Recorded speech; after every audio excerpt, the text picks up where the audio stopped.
She leaned across the cheap conference room table, her eyes glinting with a chilling kind of triumph, and she uttered the two words specifically engineered to shatter my career, my life. Toxic masculinity. The phrase landed like a physical blow, sucking the air right out of the room. Brenda, our brand new hyper-woke head of people and culture, looked positively smug. Like she'd finally cornered the prey she'd been stalking since day one. My mind scrambled. 10 years at this company, my reputation, my ability to provide for my family, all hanging by a thread because of her interpretation? Because of whispers she'd cultivated? In that instant, beneath the shock and the surge of ice-cold fear, something else ignited, pure, unadulterated fury. She thought she had me pinned. She thought she could just roll in, spew her ideological venom, and destroy me with buzzwords. Oh, Brenda. Little did you know your little crusade was about to blow up in your face spectacularly. Because you messed with the wrong guy. You thought you were exposing me? Honey, you have no idea what real exposure looks like. And I had the receipts. Secrets you thought were buried so deep they'd never see the light of day. Your judgment day was coming. Before Brenda arrived, casting her long judgmental shadow over everything life was, well, it was mine. A Mark. Mid-30s, project manager in a tech firm that actually builds useful things. Not glamorous maybe, but solid. I'm a dad, 2 amazing kids, Lily and Tom, and my main focus, honestly, is making sure they have everything they need, that they grow up happy and stable. That means showing up, doing my job well, and bringing home a paycheck. The company itself was decent. Demanding? Absolutely. We had deadlines that could make your head spin. But the work was engaging, challenging in a good way. My team, they were good people. Mostly. We had our quirks, our disagreements, but fundamentally we were focused on the same goal. Delivering quality software, hitting our targets, and maybe, just maybe, not hating Mondays too much. The culture wasn't perfect, nowhere is, but it felt normal. Grounded. We had the usual office rituals. The slightly stale birthday cake in the break room, the fantasy football league that got way too competitive, the endless debates about whether the expensive coffee machine was worth it. Politics? Sure, people had opinions, but they mostly kept it out of the daily grind. You were judged on your output, your reliability, your ability to work with others without being a jerk. Nobody cared about your pronouns unless you made a point of it, and nobody was policing your language for invisible offenses. My philosophy was simple. Work hard, treat people with basic respect, pull your weight, and expect the same from others. If someone messed up, you didn't crucify them, you figured out what went wrong and fixed it. If someone knocked it out of the park, you made damn sure leadership knew about it. I wasn't interested in climbing the ladder by backstabbing or playing political games. Just do the work, be decent. How hard is that? My team understood this. I pushed them, yes, but I always had their backs. I tried to give clear, actionable feedback, mentor the junior guys, and shield them from corporate nonsense when I could. We had a rhythm, a sense of trust built on shared deadlines and late-night coding sessions fueled by pizza and caffeine. It wasn't some utopian dream, but it was stable. Predictable. I could focus on my job, solve problems, feel like I was actually achieving something, and then go home to my real life, my family. Looking back, it was a haven of common sense, a place where merit and results still mattered more than checking ideological boxes. We just didn't appreciate it enough.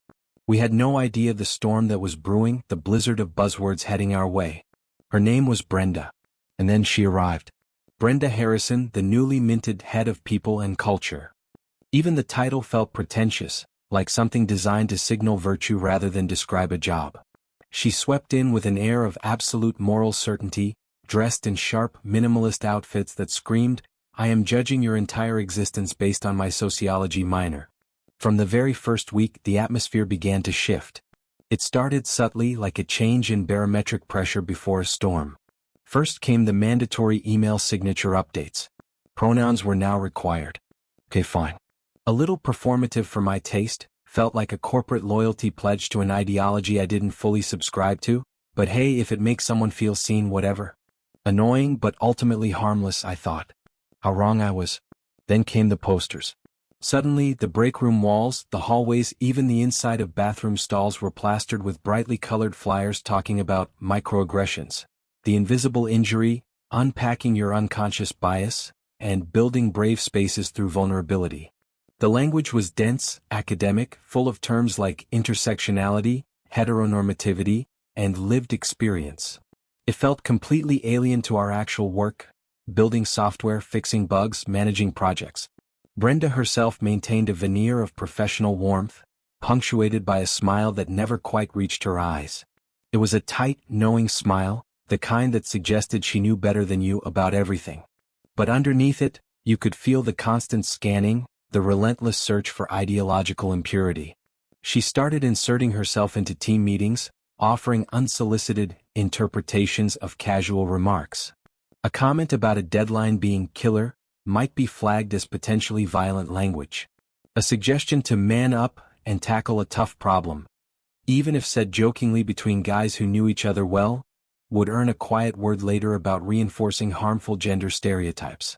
My first direct encounter was over something so trivial, it was almost comical, but it sent a chill down my spine. We were in a major project planning meeting trying to figure out how to integrate a complex new feature. Ideas were flying, the energy was high. Trying to lighten the mood during a tense moment, I made a self-deprecating joke about a terrible piece of code I'd written years ago on a previous project.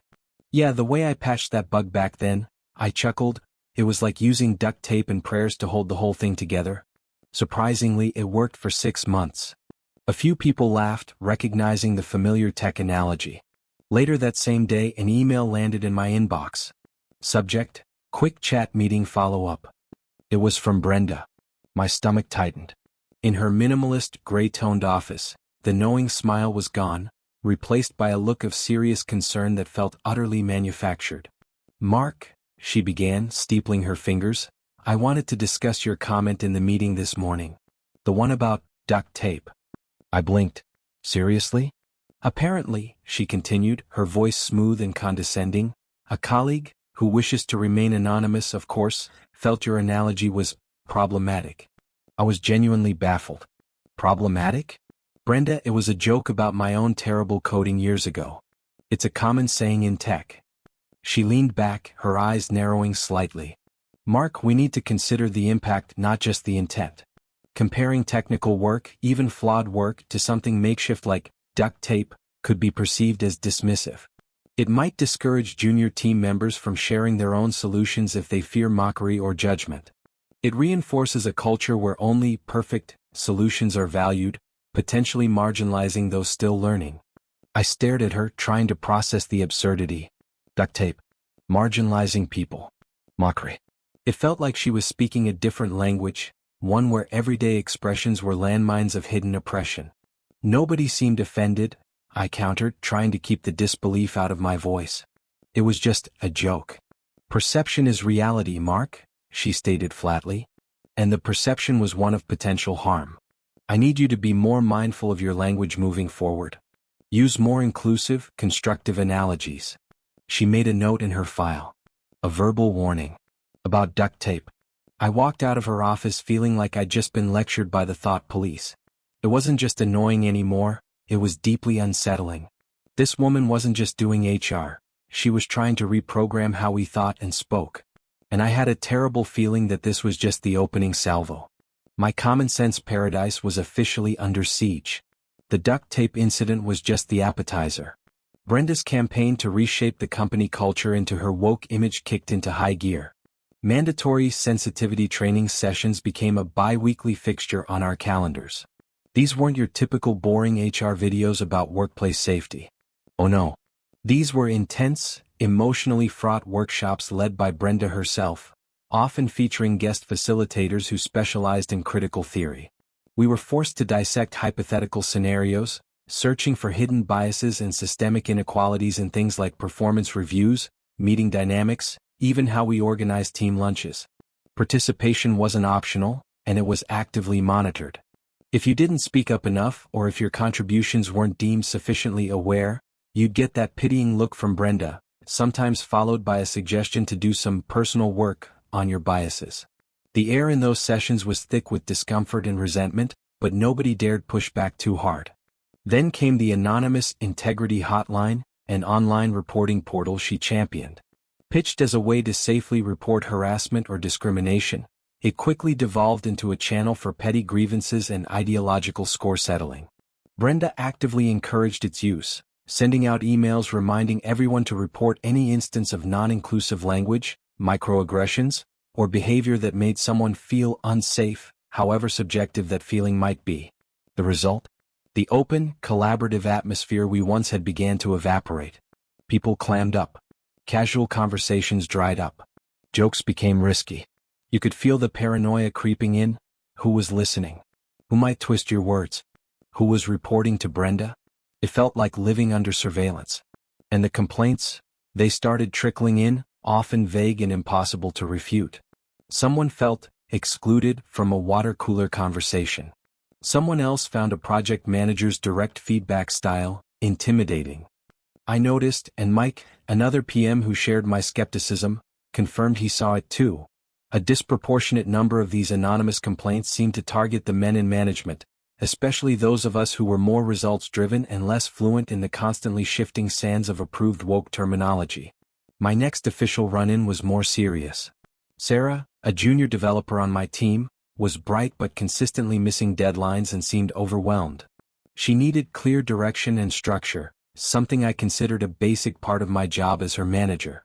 I scheduled a one-on-one. I laid out specific examples of missed milestones, explained the impact on the project timeline, and worked with her to create a concrete performance improvement plan. I was direct, yes, beating around the bush doesn't help anyone, but I made sure to balance it with encouragement. I told her I knew she was capable, offered extra mentoring sessions, and reiterated my support. I thought it was a firm but fair conversation, standard management 101. 2 days later I was summoned. Again. This time my own manager Dave was present, looking like he'd swallowed something sour. Brenda sat opposite me, radiating self-importance. "Mark," she began, her voice laced with faux sympathy, "we've received a formal complaint regarding your recent feedback session with Sarah Jenkins." My heart sank. According to the report, Brenda continued, consulting her notes, Sarah felt the interaction was overly critical, aggressive, and left her feeling undermined and unsafe. Unsafe? I gave her feedback on her work. Brenda, Dave, I protested, trying to keep my cool. I gave Sarah constructive criticism. We developed a plan together to help her succeed.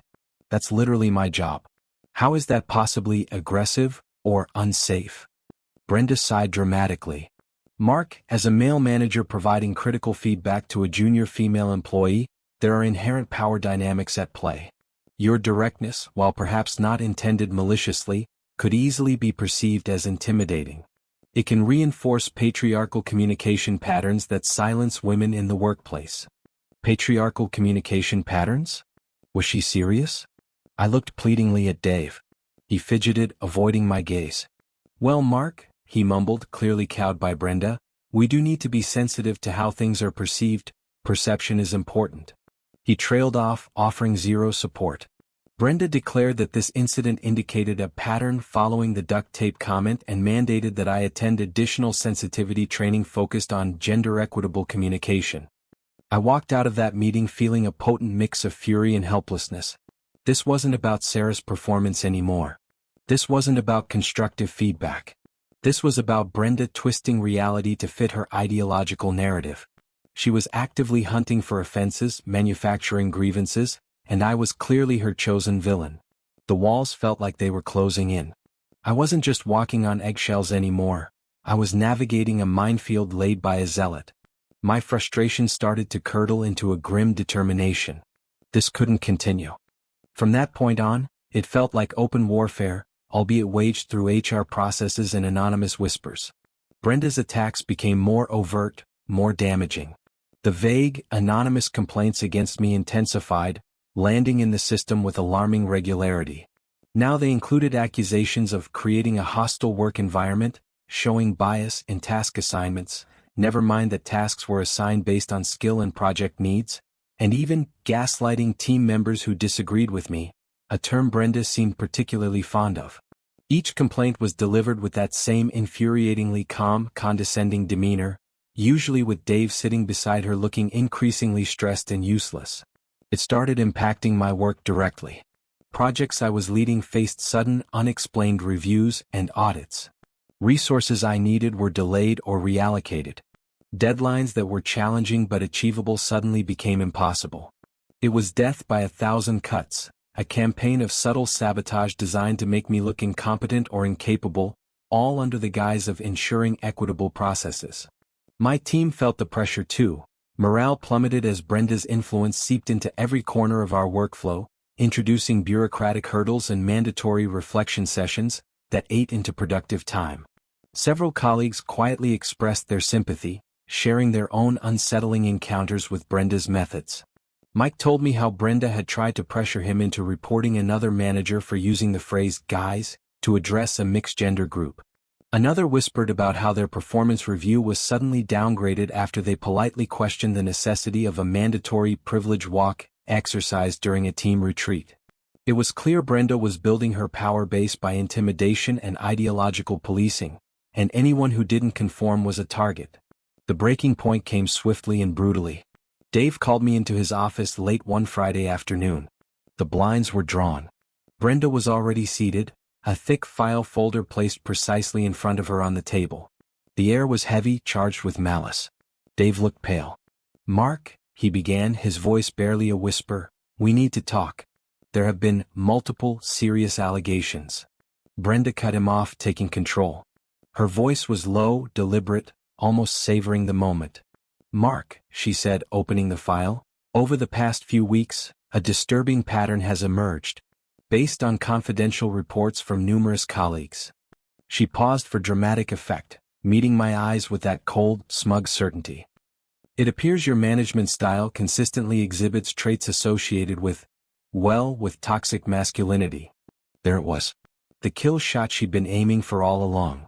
"Creating an overly competitive, high-pressure environment," she continued, ticking points off on her fingers. "Dismissing or minimizing emotional responses from team members. Utilizing aggressive communication tactics. Showing favoritism towards individuals who conform to traditional masculine norms. Prioritizing results over well-being. These are not isolated incidents, Mark. They form a pattern. A pattern that is fundamentally incompatible with the inclusive, equitable, and psychologically safe workplace we are striving to build here." My blood ran cold, then boiling hot. Toxic masculinity. Not based on facts, not based on specific verifiable actions, but on her twisted interpretation of anonymous hearsay, filtered through her radical ideology. She was painting me as some kind of office monster. "This is insane, Brenda," I managed, my voice tight with anger. "These are baseless accusations." She smiled, that tight, chilling smile again. "The reports suggest otherwise. And given the severity and frequency, we are initiating a formal investigation. This could lead to significant disciplinary action, Mark. Up to and including termination." She leaned back slightly. "Perhaps it's time for some deep self-reflection on your part." I looked at Dave, silently screaming for him to intervene, to say something. He just stared down at his hands, a portrait of managerial cowardice. He was terrified of being caught in her crosshairs too. I felt utterly alone, cornered, and facing the very real prospect of losing everything I'd worked for, all because this zealot had decided I was the poster boy for her ideological crusade. Walking out of that office, the shock gave way to a steely resolve. The fear was real, fear for my job, my family, my future. But beneath it burned a white-hot rage. Brenda had declared war, using lies and manipulation as her weapons. Fine. If she wanted to play dirty, then gloves were off. She thought she could destroy me with whispers and buzzwords? She underestimated me. She underestimated my desperation, my anger, and my willingness to dig. If she was building a case based on distortions, I needed cold, hard facts. I needed to find out who Brenda Harrison really was behind the woke warrior mask. It was time to turn the tables. That weekend wasn't spent worrying, it was spent hunting.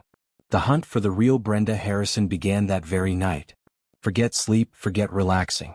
My evenings turned into deep dives into the digital underworld. I started methodically, professionally. LinkedIn confirmed her previous employer, a tech startup in another state. I searched for news archives, legal databases, anything connecting her name to HR disputes or controversies at that company. Nothing obvious surfaced. Her current online presence was meticulously curated, LinkedIn full of buzzwords like equity champion and culture transformation, Instagram filled with photos of her volunteering at organic gardens and attending social justice rallies. It was a fortress of performative wokeness. But people rarely scrub their entire past. Especially people who seemed as inherently abrasive as Brenda felt beneath the surface. I started thinking about older platforms, forums, blogs, social media sites that were popular maybe 5-10 years ago. What usernames might she have used? Variations of her name, nicknames, old email handles I could guess?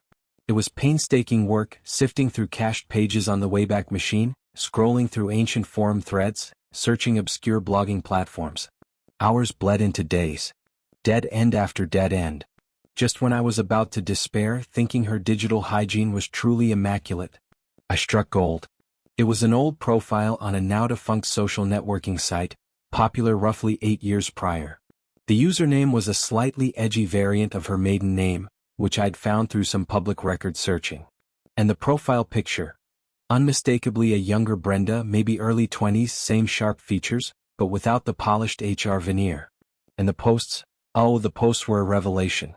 It was like finding the Rosetta Stone of her hypocrisy. Before Brenda became the self-proclaimed arbiter of inclusivity, she was, well, let's just say her language would make a sailor blush. There were angry, vitriolic rants targeting men, not just toxic ones, but men in general, using language that was genuinely hateful and prejudiced. There were incredibly offensive jokes relying on crude stereotypes about various racial and ethnic groups, the very kind of thing she now built her career condemning. Screenshots. I took them frantically, my heart pounding against my ribs. Every click, every saved image felt like another nail in her coffin. But the piece de resistance, the smoking gun that made my blood run cold and hot at the same time, was a series of posts where she actually bragged, about getting a male colleague fired from her previous job. She described manipulating situations, exaggerating complaints, and strategically playing the victim card with HR to orchestrate his dismissal. She called him an arrogant prick, who needed to be taken down a peg, and reveled in how easy it was to use the system against him. She even joked about how believable her tears were in the HR meeting. This wasn't just garden-variety hypocrisy. This was documented evidence of malicious intent, of weaponizing HR procedures for personal vendettas, of exhibiting the exact kind of toxic, manipulative behavior she now accused others of. This woman, lecturing me about psychological safety and toxic masculinity, had a documented history of proudly engaging in psychological warfare and gender-based animosity. I saved everything. Multiple backups. Cloud storage, external drive, encrypted files. The smug look on her face during that last meeting flashed in my mind, her certainty, her power trip. She thought she was untouchable, draped in the impenetrable armor of woke ideology. She had absolutely no idea that her own words, her own ugly past, were about to be used as a precision weapon against her. The game hadn't just changed, I had flipped the entire board. The power dynamic had done a complete 180. She thought she held my fate in her hands? No, Brenda. Now I held hers. Armed with a digital payload capable of utterly destroying Brenda's carefully constructed persona, a strange sense of calm washed over me. The rage was still simmering, but it was now focused, channeled into a precise strategy. I couldn't just leak this anonymously or post it online. That would be messy, potentially unprofessional on my part. No, this needed to be surgical. It had to be deployed in a way that exposed her hypocrisy undeniably, publicly within the company hierarchy, and left her absolutely no room to maneuver or spin the narrative. Maximum impact. Maximum humiliation. I drafted an email. Careful wording was crucial. To Brenda Harrison, Dave Miller. CC, Eleanor Vance, VP of Operations. Subject, follow-up discussion and additional context regarding recent concerns. The tone was deliberately neutral, almost conciliatory. Brenda, Dave, I wrote, following our conversation on Friday regarding the serious concerns raised about my conduct, I've spent the weekend reflecting. I've also gathered some additional information that I believe provides crucial context and significantly alters the narrative presented. I feel it's imperative we discuss this further as soon as possible. Eleanor, I've included you as I believe this context is relevant at a strategic level regarding our workplace culture initiatives. I hit send, my heart rate steady. Adding Eleanor, Dave's boss and a woman known for her sharp intellect and low tolerance for BS, was the key. I suspected she was already tiring of Brenda's constant disruptions and virtue signaling. This might be the push she needed. The response came quickly. Meeting accepted. Tomorrow afternoon, main conference room. Brenda probably thought I was coming to grovel, maybe offer a tearful apology crafted from her approved list of buzzwords. Perfect. Let her walk into the ambush willingly. The next afternoon I walked into the conference room feeling strangely calm. Brenda and Dave were already there. Brenda adopted her most solemn, concerned HR professional expression, notebook open, pen poised. Dave looked like he was bracing for impact, probably expecting me to either break down or lash out defensively. Right on cue, Eleanor Vance walked in, radiating authority. "Mark," she said, nodding curtly, "Dave mentioned you had some context to share regarding this situation. Let's get straight to it. Time is valuable." I took a steadying breath, standing at the head of the table opposite Brenda. "Thank you, Eleanor, Dave, Brenda. I appreciate you meeting me. I want to address the extremely serious accusation of toxic masculinity and the related complaints that have been leveled against me." I paused, making eye contact with each of them, lingering for a moment on Brenda. "I want to be clear. I take such accusations incredibly seriously. A healthy, respectful workplace is paramount. However, my voice hardens slightly. I fundamentally reject the narrative that has been constructed. I believe these complaints have been solicited, misrepresented, and weaponized, not out of genuine concern but for other motives." Brenda immediately bristled. "Mark, defensiveness won't help here. We need you to be open to feedback." Eleanor cut her off with a sharp glance. Brenda let him speak. "Thank you, Eleanor," I continued, my gaze fixed on Brenda now. "You've made yourself the arbiter of language, impact versus intent, and judging people based on patterns of behavior, even historical ones. You hold others to incredibly high standards of inclusivity and professional conduct. So, Brenda, I assume you hold yourself to those exact same standards." A flicker of unease crossed her face, but she nodded stiffly. "Of course. Transparency and accountability are key." "Excellent," I said, my voice dangerously smooth. "Because I came across some historical context that I believe everyone here needs to see." I pulled out my tablet, unlocked it, and placed it on the table, angled so everyone could see. The screen displayed the first screenshot, one of Brenda's old hate-filled rants against men from her forgotten profile. "Brenda, does this language align with the principles of inclusivity you champion?" The blood drained from her face. Her carefully composed mask began to crack. Where did you get that?" she stammered, her eyes wide with panic. "Public internet archives, Brenda," I replied calmly, swiping to the next screenshot, a joke relying on offensive racial stereotypes. "Does this promote the psychologically safe environment you keep lecturing us about?" Swipe. Another rant. Swipe. Another offensive comment. With each swipe, her composure crumbled further. Dave stared, mouth agape. Eleanor leaned forward, her expression turning to stone. "And then there's this," I said, pulling up the screenshots where she bragged about getting her male colleague fired. I read aloud her own words describing the manipulation, the fake tears, the malicious glee. "Does this sound like someone committed to fairness and due process, Brenda? Or does it sound like someone who enjoys destroying careers using the very tactics you now accuse others of? Does this sound like someone who has fundamentally changed, or someone who just got better at hiding their toxicity behind corporate jargon?" Brenda finally snapped. The woke facade shattered completely, revealing the raw ugliness beneath. "This is a smear campaign," she shrieked, jumping to her feet, her face contorted with rage. "He dug up ancient history to discredit me because I dared to hold him accountable. This is retaliation. Misogynistic bullying. He can't handle a strong woman challenging his toxic behavior." But her meltdown wasn't having the intended effect. Eleanor Vance rose slowly, her voice quiet but cutting like a razor. "Brenda," she said, her eyes filled with utter disdain. "Sit down. Or better yet, leave." Brenda froze. "What I see here," Eleanor continued, gesturing towards the tablet, "is a documented history of profoundly unprofessional, toxic, and manipulative behavior from you.